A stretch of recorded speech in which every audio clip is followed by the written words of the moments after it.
कृष्ण जन्मभूमि विवाद पर अब 30 तारीख को कोर्ट में सुनवाई होगी। उसी दिन कोर्ट ये तय करेगा कि याचिका पर सुनवाई होगी या नहीं। इस बीच बीजेपी के फायर ब्रांड नेता विनय कटियार का कहना है कि अयोध्या जीत के बाद अब सिर्फ 2 जगह रह गए हैं और इस पर किसी तरह का कोई समझौता नहीं होगा।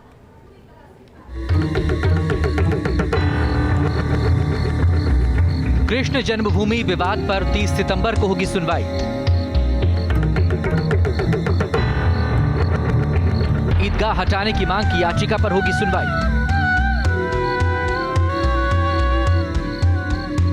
कोर्ट तय करेगा याचिका पर सुनवाई हो या नहीं। याचिका में तमाम ऐतिहासिक घटनाओं का हवाला देते हुए साबित करने की कोशिश की गई है कि कैसे श्री कृष्ण जन्मस्थान पर एक मस्जिद की तामीर की गई। याचिका में कहा गया है कि जिस जगह पर ईदगाह मस्जिद है, दरअसल वो कारागार है जहां पर भगवान श्री कृष्ण का जन्म हुआ था और इस लिहाज से 1968 में श्री कृष्ण जन्मस्थान सेवा संघ का मुस्लिम पक्ष के साथ किया गया समझौता अवैध है, उसे निरस्त किया जाना चाहिए। मथुरा के कृष्ण जन्मभूमि ईदगाह मामले की सुनवाई को कोर्ट तैयार हो गया है। मथुरा की एक अदालत हिंदू समूह की याचिका की 30 सितंबर को सुनवाई करेगी। याचिका में मंदिर के पास बनी ईदगाह को हटाने की मांग की गई है।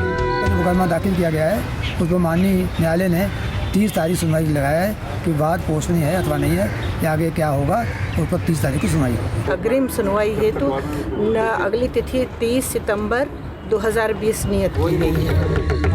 मथुरा के श्री कृष्ण जन्मभूमि को मुक्त कराने के लिए शुक्रवार को सीनियर सिविल जज डिवीजन के यहां पर वाद दायर किया गया था, जिसमें अब कोर्ट ने 30 सितंबर की तारीख दी है।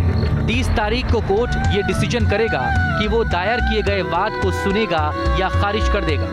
अगर कोर्ट इस पर सुनवाई के लिए तैयार होता है, तब सुन्नी वक्फ बोर्ड, श्री कृष्ण जन्मभूमि ट्रस्ट, शाही ईदगाह मस्जिद, श्री कृष्ण सेवा संस्थान, इन सभी को नोटिस भेजे जाएंगे। नोटिस के जरिए इन सभी से अपना पक्ष रखने को कहा जाएगा। उसके बाद कोर्ट की आगे की प्रक्रिया चलेगी। इस याचिका में खुद भगवान श्री कृष्ण याचिका करता है।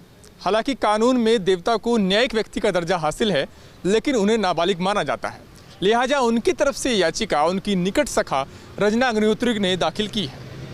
ये इसलिए महत्वपूर्ण है क्योंकि इसके चलते हिंदू पक्ष पर लिमिटेशन यानी मालिकाना हक दावा करने की समय सीमा का नियम लागू नहीं होता। श्री कृष्ण जन्मस्थान सेवा संघ के सदस्य गोपेश्वर नाथ चतुर्वेदी का कहना है कि मालिकाना हक हमारे पास है, टैक्स भी हम ही देते हैं। ईदगाह के रूप में जो अवैध कब्जा है उसे हटना चाहिए। जो हमारा जो अवैध कब्जा है ईदगाह के रूप में, वो कब्जा हटे और भगवान के मूल स्थान पर भगवान पुनः स्थापित होकर के भक्तों को दर्शन दें। बीजेपी के फायर ब्रांड नेता विनय कटियार ने इस मुद्दे पर कहा कि हम अयोध्या जीत चुके हैं, हम एक और आंदोलन के लिए तैयार हैं। अब सिर्फ 2 जगह रह गई हैं, इस पर किसी तरह का कोई समझौता नहीं होगा। होगा, ये काम होगा, लेकिन कृष्ण जन्मभूमि हमको चाहिए।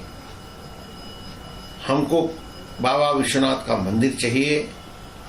यही 2 स्थान अब रह गए हैं, इन पर किसी भी प्रकार का कोई समझौता नहीं। आपको बता दें कि श्री कृष्ण विराजमान द्वारा दायर किए गए ताजा मुकदमे में कहा गया है कि यूपी सुन्नी वक्फ बोर्ड, ट्रस्ट मस्जिद ईदगाह या मुस्लिम समुदाय के किसी भी सदस्य का कटरा केशव देव की संपत्ति और उस पूरी 13.37 एकड़ जमीन में जहां देवता भगवान श्री कृष्ण विराजमान हैं, उसमें कोई अधिकार नहीं है। दिल्ली से अरविंद सिंह और कानपुर से अमित सिंह के साथ धाराजीत सारस्वत, न्यूज़ स्ट्रीट, मथुरा।